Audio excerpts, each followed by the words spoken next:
Hello, ladies and gentlemen. Welcome to Calls. This is the 2025 Travelers Championship Data Dive Show. We have a lot to cover. We're going to take our first look at the forecast this evening. We are going to take a look at all of the metrics that usually play well at TBC River Highlands, and of course the players that seem to fit the course the best. And we'll finish the show off with the research that I posted over to social media. So we have a lot to cover. Let's get into it. All statistics provided tonight and every night are from FantasyNational.com. It is the best golf analytic tool out there for your money. Go check out FantasyNational.com. You will not regret it. In the description to the video, there are links to all of the social media.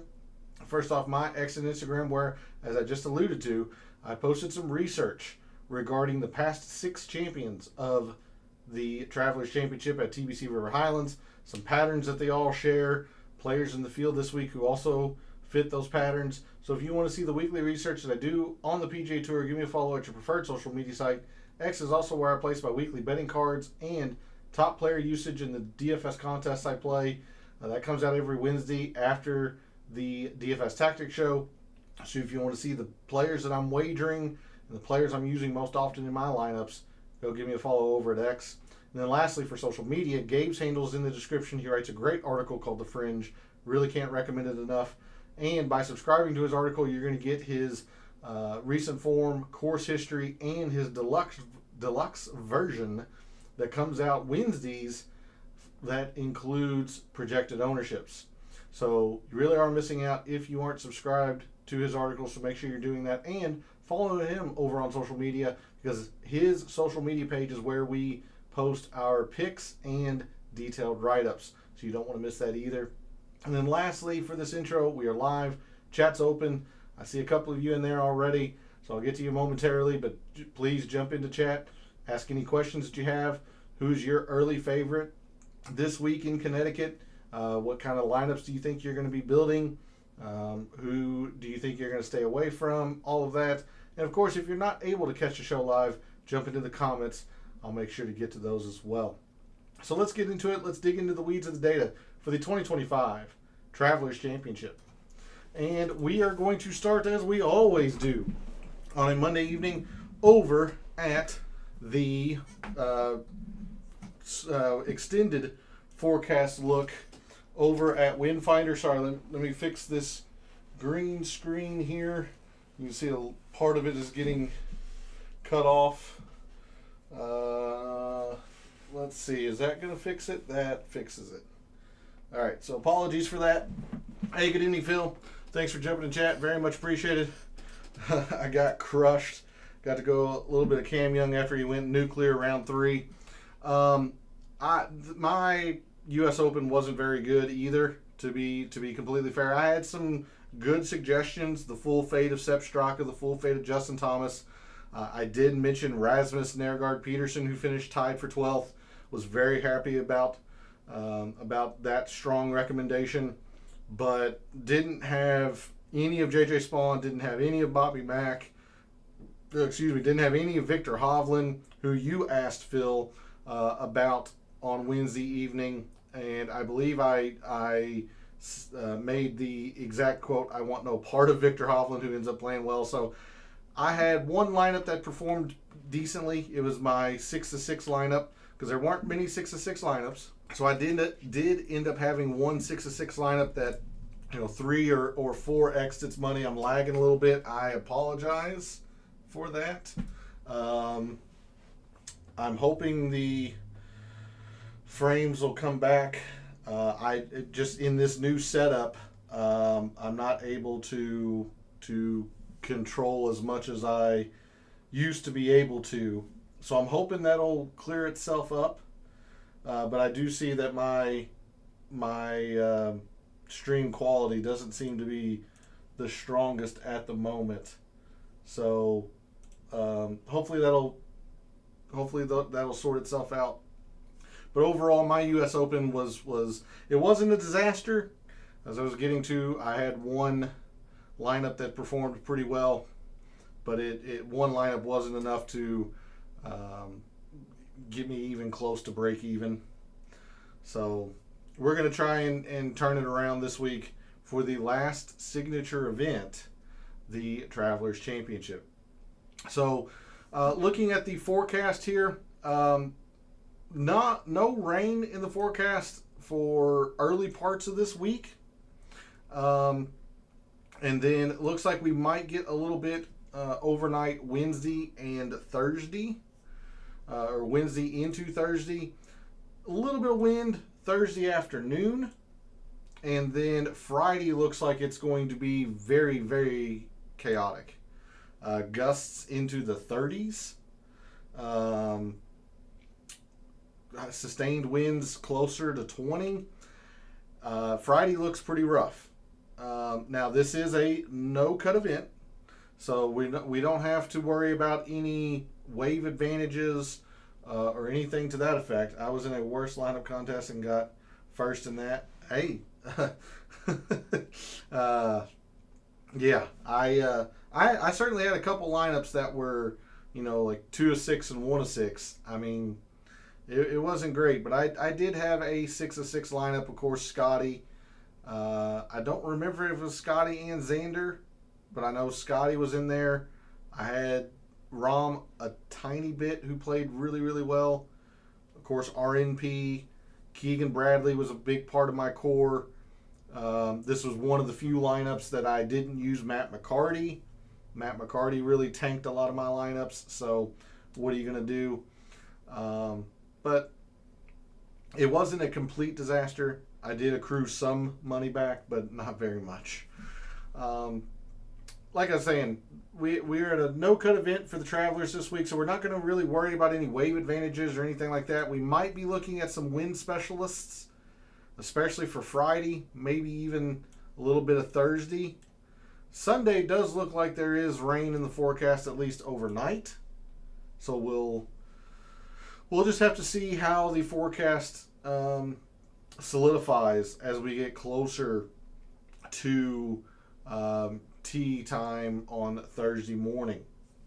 But there's a look at your forecast for Cromwell, Connecticut.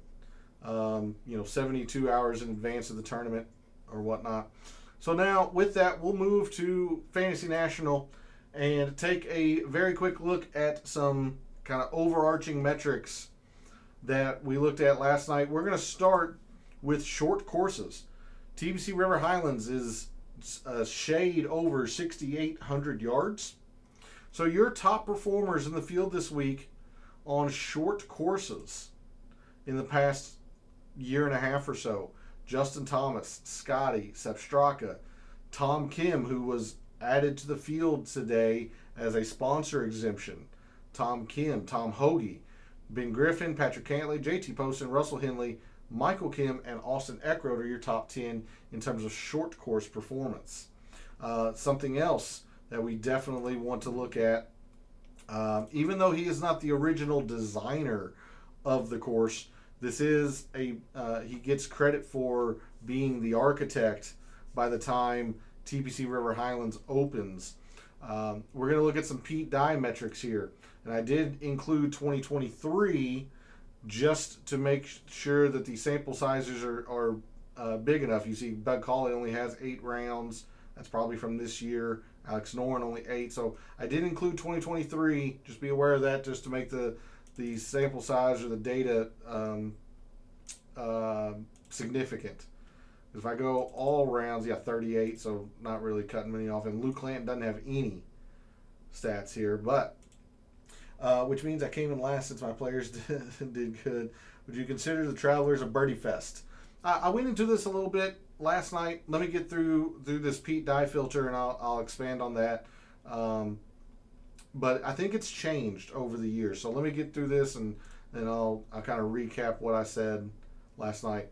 So your top performers on Pete Dye designs the past 2.5 years, basically: Scotty, Justin Thomas, Brian Harmon, Xander, Hideki, Patrick Cantlay, Wyndham Clark, Sungjae, Rory, and Tom Hoagie are your top 10 in terms of performance on Pete Dye courses. For the question of, is it a birdie fest? Historically, it has not been.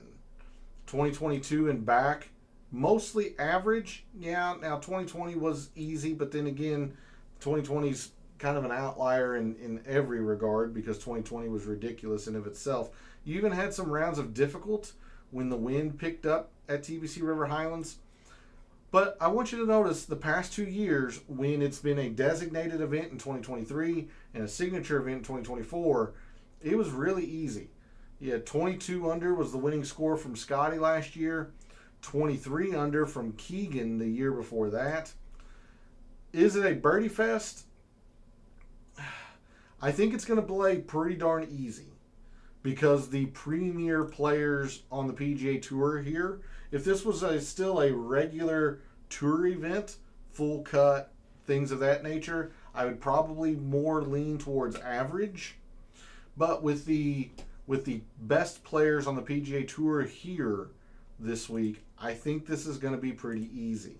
I mean, even Rory made his comments, I guess it's been 2 years ago now or 3 years ago now, and how the course needed updating for the modern game. So I do think this is going to be well on the easy side. Birdie Fest generally implies, winning scores of high 20s, like 26, 27 under. I don't think we get that this week, especially considering the forecast that we saw and how it's going to be pretty windy. But I would be shocked if we didn't get to 20 under because of the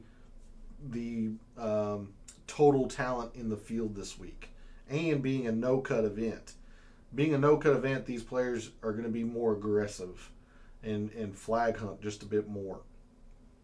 Okay, that's a pretty good segue, Phil, into why don't we take a look at Microsoft, or go to Microsoft Excel and take a look at TPC River Highlands in a detailed data perspective.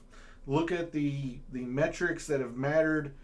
I go back 5 years, but the metrics that have mattered most often here at TPC River Highlands this year is highlighted because it was a designated or signature event last year, and I've done this all year this year. So you'll see, like the Memorial, I took a couple of, I took all of the preceding years out, only leaving the years it's a signature event.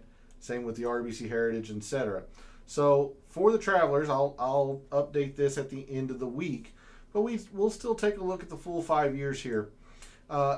You see, putting historically has been a pretty big deal here, but when it was a signature event last year, you see that the putting fell off pretty substantially, whereas the off the tee really rose. Approach says it dropped. I have my suspicions that this is just due to a smaller field, but the emphasis here, I believe, is on the ball striking aspect, because this off the tee significantly jumped. The around the green dropped considerably, and that's what I think is leading to it being easier.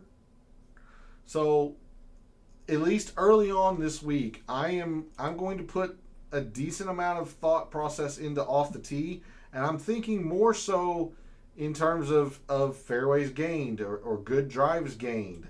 You see this distance, even last year, it wasn't really that big of a deal. Now 2020, it was a pretty darn big deal, and then 2022, it was a negative factor. Like distance, just to give you a look, against the average full field course is 34-35% less important. So that's why I'm thinking more on the good drives gained. I don't know if I want to do fairways. I might take a look at what I did for, say, TPC Sawgrass, maybe the Amex, because Pete Dye is so different in the way he designs his courses, really playing with golfers' eye lines and sights and things of that nature. But I'm pretty sure we're going to be looking at some off the tee. We're not going to ignore the approach. We'll look at some putting, but I do think putting is going to be less of a factor with the top talents on the PGA Tour here. I'm more so looking at the ball striking again this week. And then moving across, Distance, like I said, not really a factor. It only had 1 year in 2020, and it's been pretty negligible since. Fairways, yeah, there you go. Fairways, 34% more important. Even with the slight decrease from last year. So I don't know if I'm going to be focused solely on fairways. I still like the good drives gained because a lot of the defense of this course, yes, there is some water here at TPC River Highlands, but a lot of the defense of this course is the rough. Now, it's not going to be Oakmont severe like we just saw for the U.S. Open, but it is punishing if players are offline. And Pete Dye designs his courses like that, a lot of the courses like that. So I can see an argument for fairways. I personally like good drives gained, but we'll probably take a look at both tonight. Greens. These greens aren't necessarily that difficult to hit. So I don't know how much we want to pay attention to just greens in regulation. Although it is slightly, higher than the full field course average. We go to scoring, and just to give you an idea, Phil, you were asking, birdies gained is almost a full shot more important than bogey avoidance. Whereas you look at places like the Rocket Mortgage, it's less than a full shot. John Deere, it's right at a full shot. Like the Memorial, it's all about the bogey avoidance. Charles Schwab is exactly even. So the Travelers really, really emphasizes birdies. Really emphasizes birdies. Not to say that bogeys aren't around. They can be. But this place really, really emphasizes birdies and going low. So that's where we're leaning early on this week, is in the birdies gained. Not a whole lot of eagles. Again, this is a par 70. Only 2 par 5s. So there isn't a whole lot of eagles to be had. There's a drivable par 4, but with the lack of par 5s, we're probably just looking at birdies gained. And then looking into these par 3s, 4s, and 5s, I was very, very shocked last night going through specifically Fantasy Nationals course breakdown, but the par 3s really don't have a lot of say in who performs well year over year at TPC River Highlands. I mean, it's 20% less important than the average full field course. And that's just surprising to me because there's only 2 par 5s. So that just shows you the extreme emphasis in the par 4s. So only a 1.15 here, almost a 5 on the par 4s. And you see the par 3s are pretty well split, evenly split. So we're probably just going to ignore par 3s. I'm just going with historical trends here. We're probably just going to ignore par 3s because the majority of the holes, 7 of the 12 par 4s fall from 400 to 450. You see it carries more weight. It carries double the weight of the par 5s, carries more than double of the weight of the par 3s. So we're going to have a lot of emphasis in this 400 to 450 category. 57% more important on these par 4s. This length of par 4s, I should say. Not every course has drivable par 4s. That's why this number is inflated and looks ridiculous. Because, like Rocket Mortgage doesn't have any short par 4s. The Scottish doesn't. Charles Schwab doesn't. Things of that nature.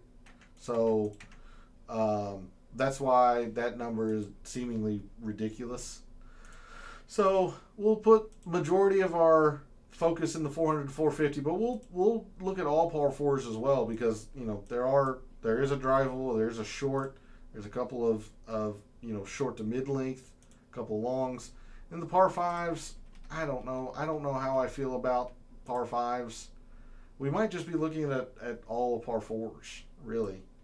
The only other interesting thing here, and the numbers won't mean a whole lot, so I'll have to compare them to the other full field course averages. Majority of your approach shots here at TPC River Highlands fall to these links here, at least against the tour average. Now you do get a few 200 plus because of the 2 par 5s that get attacked in 2, and due to the forced layup nature on a lot of these holes, you'll have some lengthy approach shots even though the holes aren't that long. Looking here against other full field course averages, like total procs 5%. I don't know how I feel about total procs. Surprisingly, the 100 to 125 is what's shaping up here. I don't know. Majority of our approach shots come to this length, so I'm not too terribly impressed statistically seeing these numbers. Although, to be fair, this one's a pretty extremely low outlier. If we remove that, then this length really becomes emphasized. Okay, so maybe the 150 to 175 because of this one low, just extremely low outlier. Okay, there's a look at TPC River Highlands from a detailed statistical view. Give me a second. If you don't mind, please put something into chat to let me know if we are back. I just got the notification that OBS was, or my streaming software reconnected. So if you're watching live, please drop into chat and make sure that I'm live. After last Wednesday's debacle, I want to make sure that I'm still live, not broadcasting to the ether.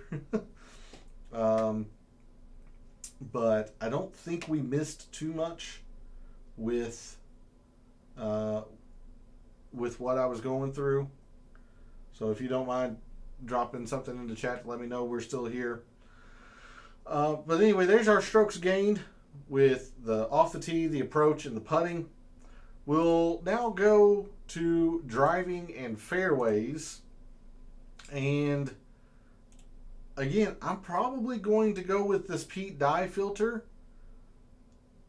You could make a strong argument for short courses. All right, thanks, Phil. Hopefully the lag wasn't too distracting and detrimental, but having moved, I'm still trying to adjust my settings and looks like I need to update the internet over here. But anyway, we'll move to fairways and greens. And again, I'm preferential to this Pete Dye filter, especially with anything to do off the tee or approach or anything like that. So on Pete Dye Designs, we'll look at fairways and good drives. Your top fairways gained players on Pete Dye Designs: Scotty, Aaron Rai, Morikawa, Fleetwood, Tom Kim, Lucas Glover, Sepp Straka, Matt Fitzpatrick, Daniel Berger, and Austin Eckroat. And really, this is the same 10 minus a couple of guys for your top good drives gained players: Scheffler, Rai, Morikawa, Tom Kim, Sepp Straka. Berger just falls outside the top 10. You have Austin Eckroat, Sungjae, Brian Harmon, Russell Henley's in the top 10 for good drives. Harris English is in the top 10 for good drives. So a lot of the same players there, and I'll sort on the top 10 for you very quickly. We just won't go through it name by name. But that's generally where I'm leaning early on this week is using this Pete Dye filter. If you are in disagreement or more interested in the short course filter, we'll take a look at that. Fairways gained short courses: Sepp Straka, Rai, Eckroat, Morikawa, Glover, Henley, Scheffler, Siwoo, Daniel Berger, and Luke Clanton. And then there's your top 10 good drives gained players on short courses as well. I think again, like I was mentioning with the off the tee, I'm just not 100% sold on easy as the filter to use. That's the way I would lean. I'm just not 1,000% confident, especially with that forecast that we saw at the beginning of the show. So let's move to scoring. We'll go with, it's all about the birdies gained here, and we'll take a look. I mean, you've got a 1% eagle rate on the par 5 on the front, 3% eagle rate on the par 5 on the back, 1.5 on the drivable par 4. I don't know if that's really enough to look at birdies or better, But considering they are, that they do happen, I'm guessing I should look at birdies are better. Now, the only reason I would use this easy relative to par filter is because as a statistician, I would prefer to match up a scoring metric like birdies or bogeys with a scoring filter to keep things uniform. But we'll look at it a couple of different ways. Your top birdies or better gained players when rounds have been easy relative to par the past 18 months.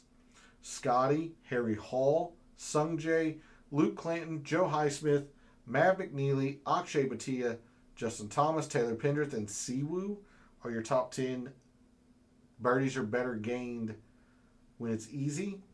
Birdies are better when it's short. Could yield an interesting list.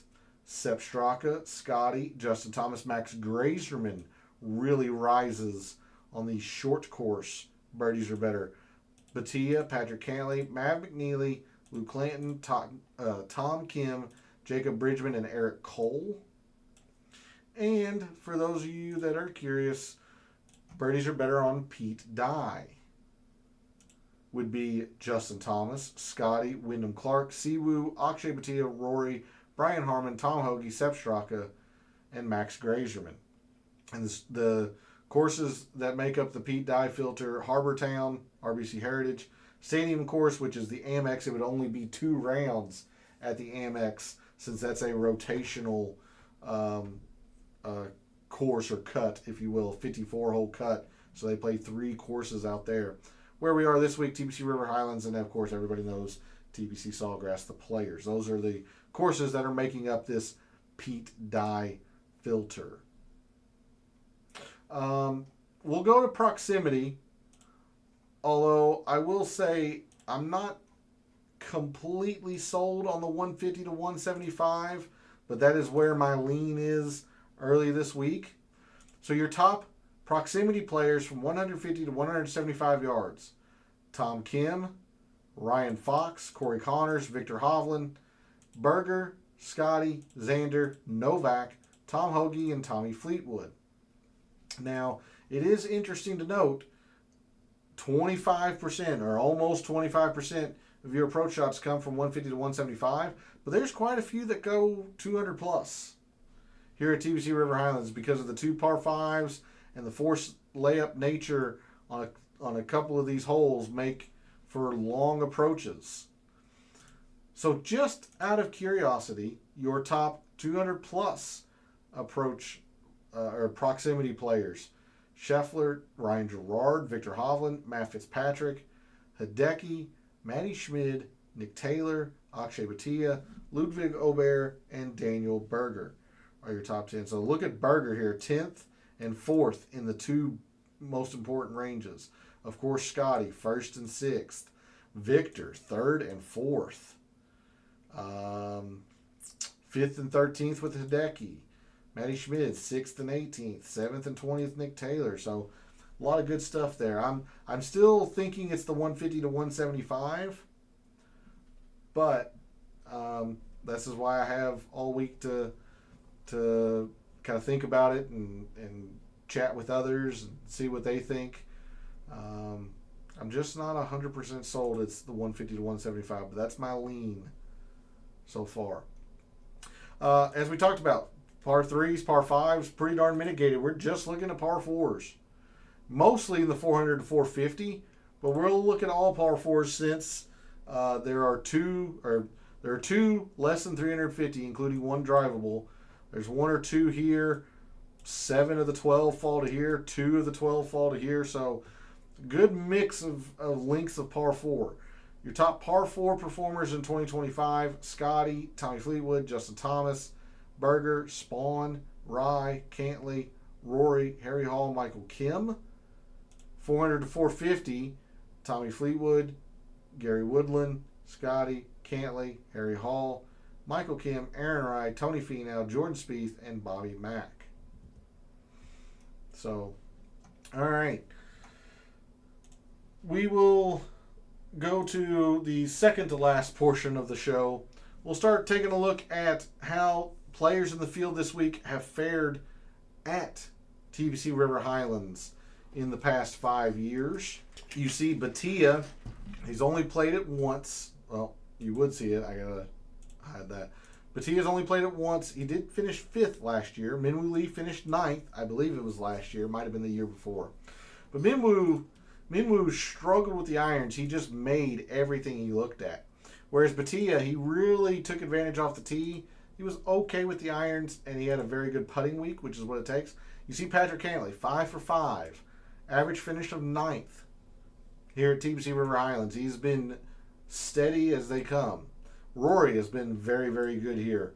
3 for 3, average finish of 12th. He's putt well, driven it well, irons, all of that. Xander, 4 for 4. Not doing much around the green, but making a lot of putts.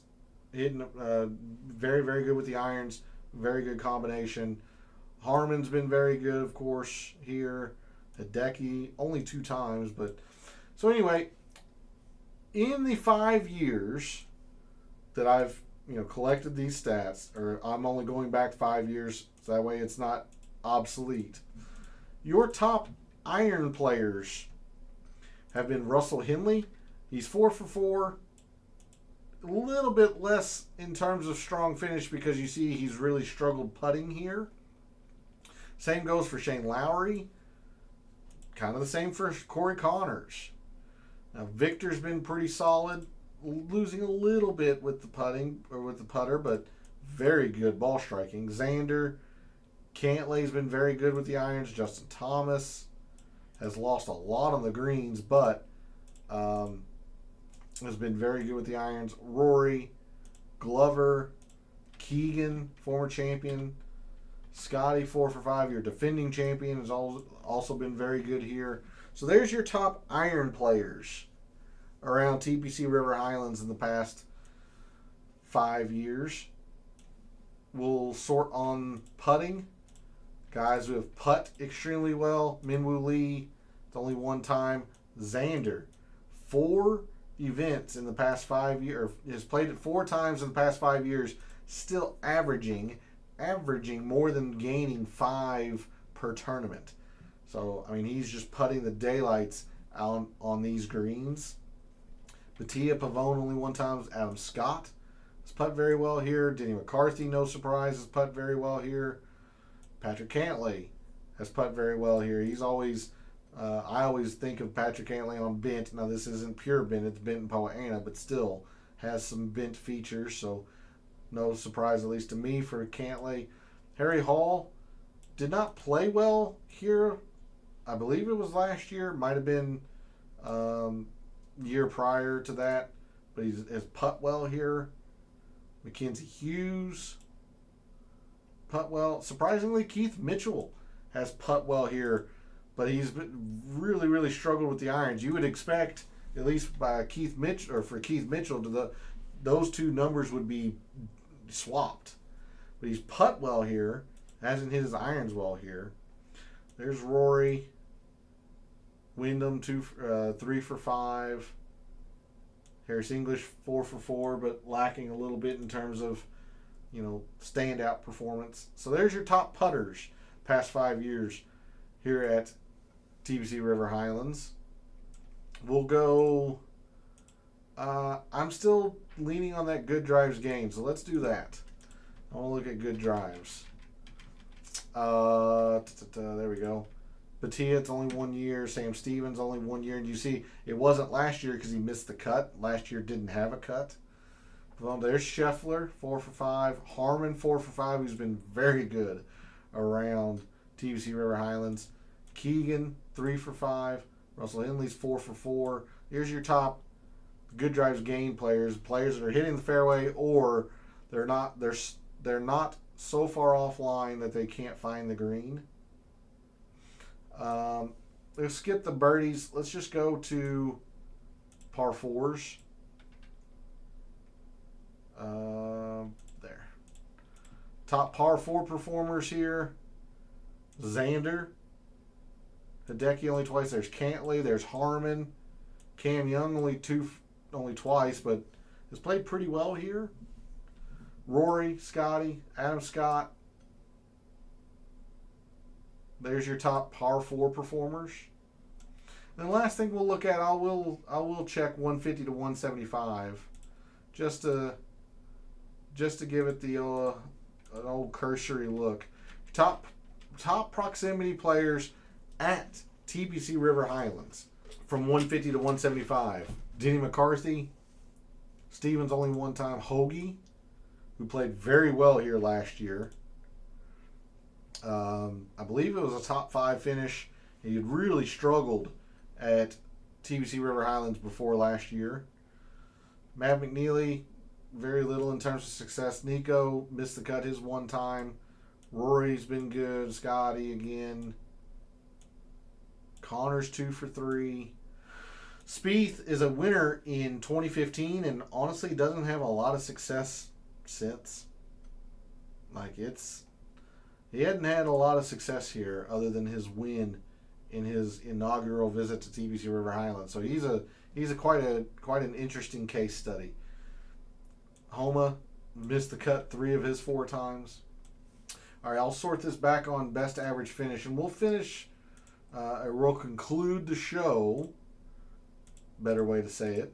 We'll conclude the show with some of the research that led to what I posted over on social media today.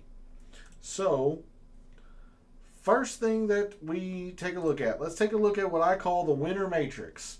This is looking at every winner's past performance at that course.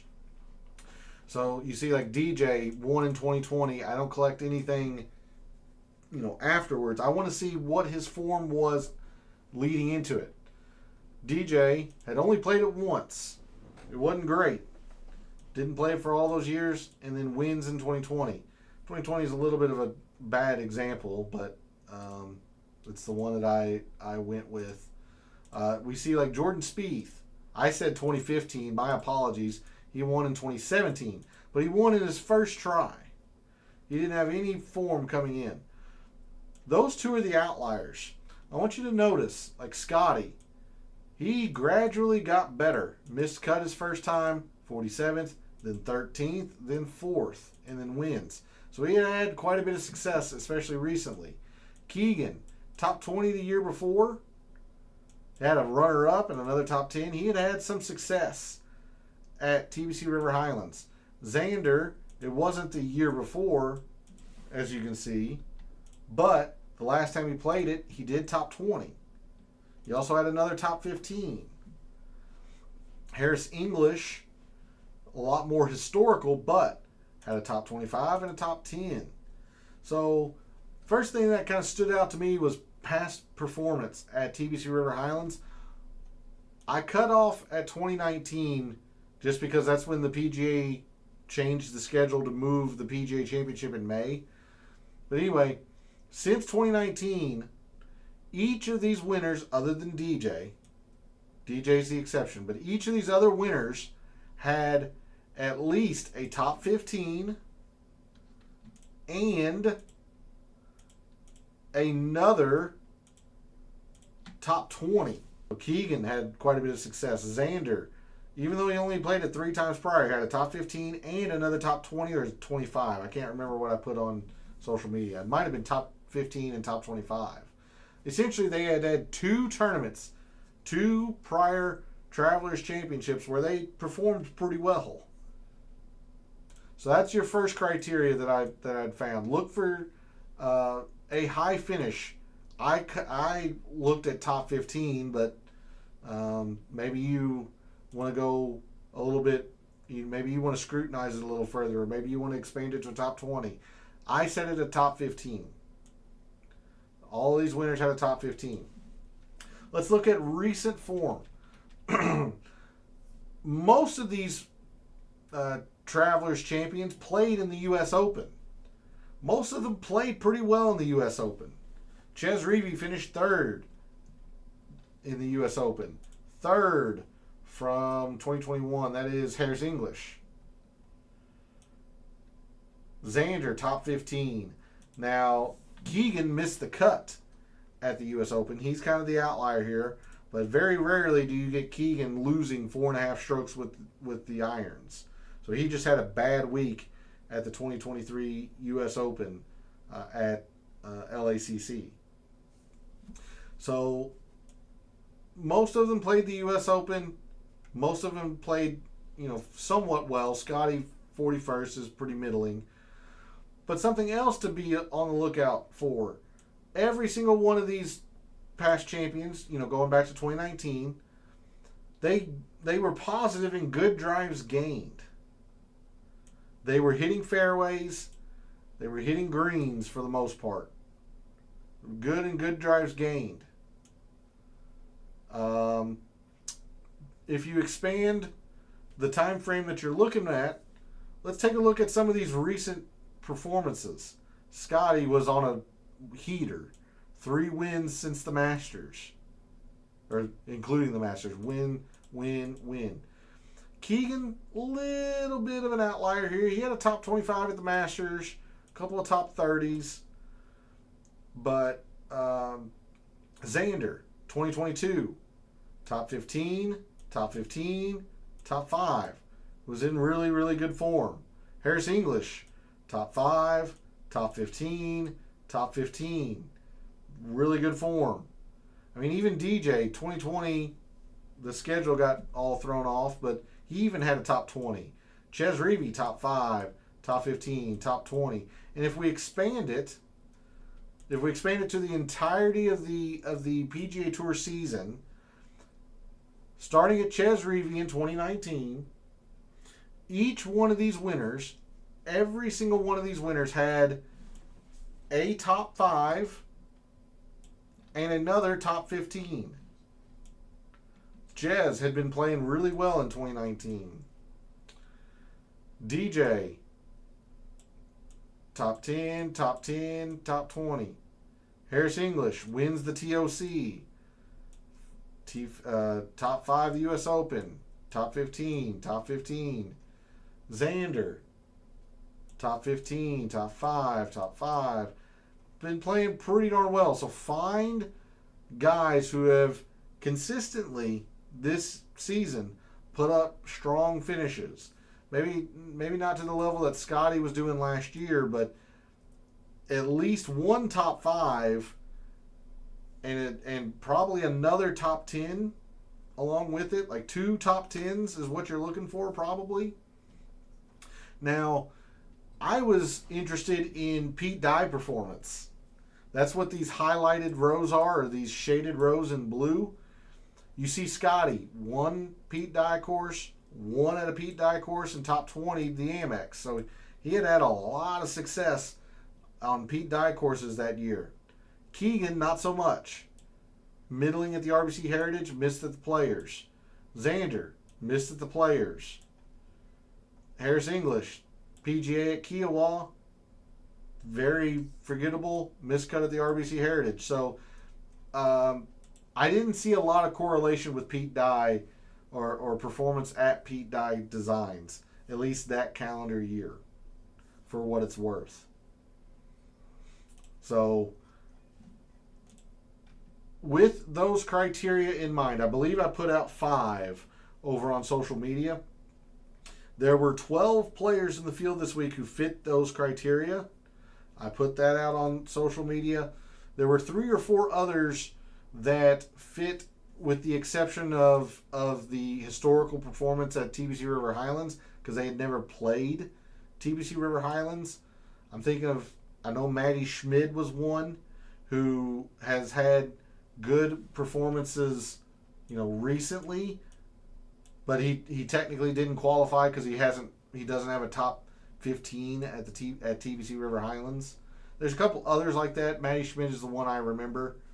So yeah, so that's a long look at, or at least a look at the research that led to what I posted over on social media. So you want to see a more detailed explanation, and as I mentioned, the players that fit those criteria, make sure you go check that out over on social media. But that's going to be it for the Data Dive show this evening.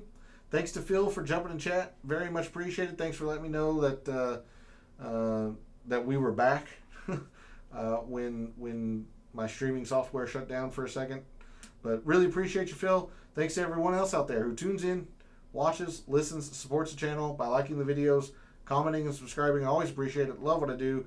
Taking a very in-depth look at golf statistics, giving you a statistician's view of what he sees, trying to help us all win a little bit of money in the process. We're going to try and recover from, at least for me personally, was a pretty bad U.S. Open. Try to get on the right foot this week in Cromwell, Connecticut. Thanks again for all the support, for all the wagers you've made so far this week for the Travelers Championship, for all the wagers you're thinking about making this week for the Travelers Championship. And until I see you Wednesday night for the DFS Tactics show, may all your bets be profitable.